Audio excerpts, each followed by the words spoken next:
Bonjour, dans cette vidéo, je vais vous parler du contexte de la collecte des données dans notre environnement de la 4e révolution industrielle.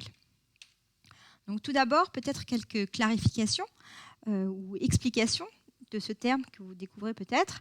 On parle de 4e révolution pour décrire la prise de plus en plus importante dans les environnements industriels et de services des technologies du numérique. Donc, on va utiliser ce terme de révolution pour tracer un parallèle avec la première révolution industrielle qui était celle de la mécanisation, rendue possible par la maîtrise de l'électricité.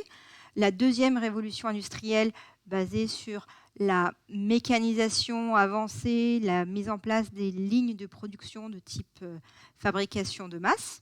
La troisième révolution industrielle correspond à la robotisation. Et donc la 4e révolution industrielle, qui est un terme qui a été promu par le gouvernement d'Angela Merkel et qui a été repris par la suite, correspond à la 4e révolution industrielle. Au niveau français, on a également utilisé le terme d'industrie du futur, qui correspond en fait au même phénomène, à savoir l'utilisation de nombreux capteurs sur les chaînes de production à l'endroit où se passent les opérations et le stockage et le traitement des informations pour améliorer les prises de décision. Dans ce contexte, l'idée, c'est de tirer parti de ces données qui vont être enregistrées, collectées, et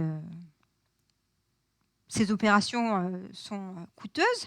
Donc, il faut vraiment tirer parti de cet investissement pour prendre des meilleures décisions. Pour cela, il est important de bien faire une distinction entre les différents termes. Donc, on parle souvent du modèle DIC qui correspond à la distinction des termes données, information et connaissances.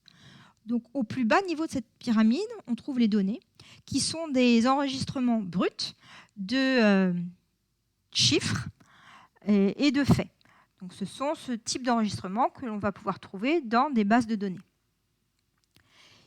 Lorsqu'on va rajouter du contexte à ces données, on va pouvoir comprendre de quoi il s'agit et donc on aura à ce moment-là à disposition de l'information.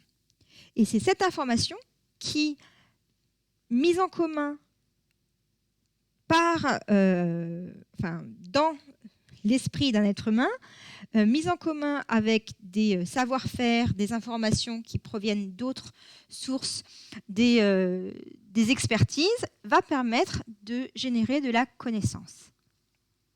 Donc l'exemple qui se trouve à droite de l'écran, on a de la donnée qui est le chiffre -4, l'information qui va préciser le fait que cet enregistrement correspond à une température extérieure qui a été collectée, et la connaissance, c'est de se dire que comme cette température est inférieure à 0, eh ben, il se peut qu'il y ait de la gelée sur les routes. Ce modèle a été récemment